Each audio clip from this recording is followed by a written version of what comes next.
Chairman, Senators, I appreciate the opportunity to express a few views on the estate tax.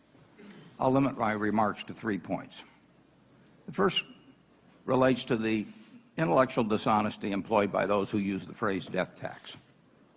This term is clever, it is Orwellian, and it is, if you'll pardon the expression, dead wrong.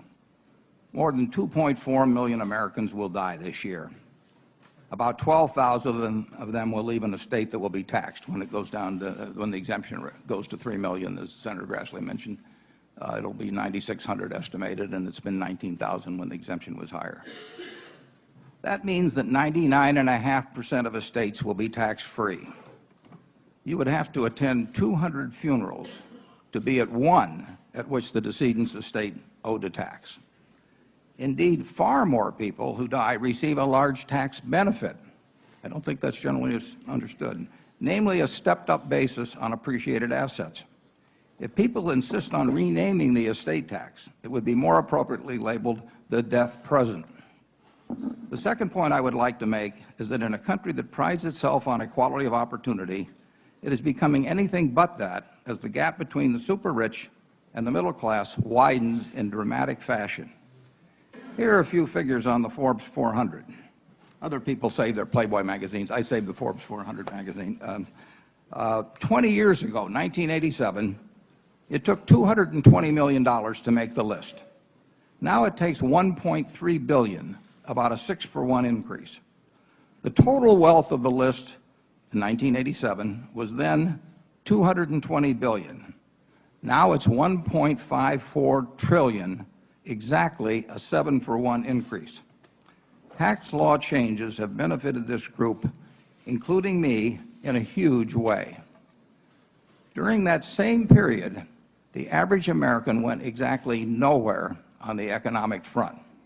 His income went from a median $26,061 to $48,201, almost exactly the increase of the CPI during the 20 years.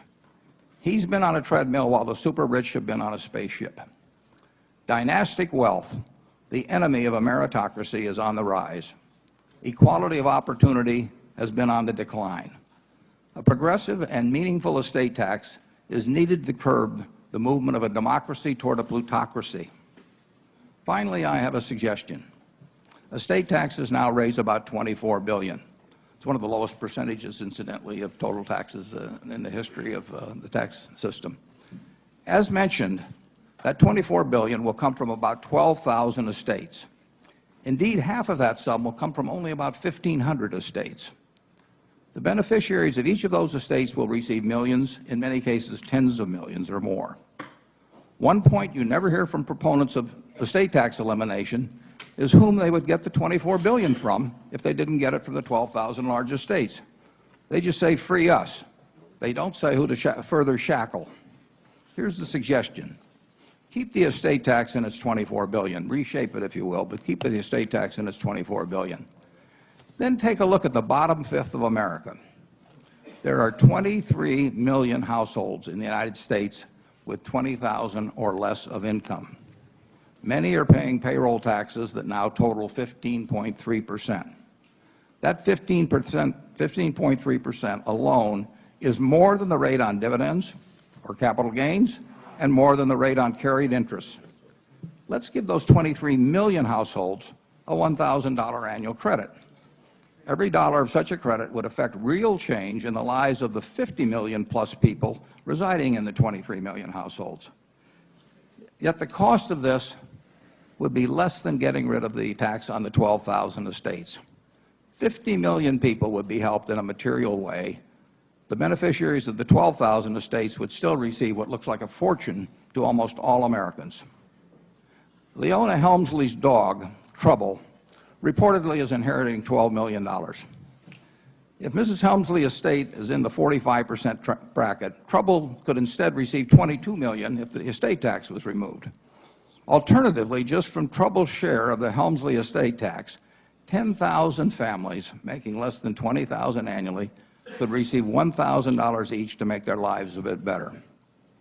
Even though Trouble probably heard Leona say, quote, only the little people pay taxes, end quote, I don't think he would mind the estate paying $10 million in order for him to get his $12 million. We need to raise about 20% of GDP to fund the programs the American people want from the national government. Further shifting of this requirement away from the super rich is not the way to go. Thank you, Mr. Buffett.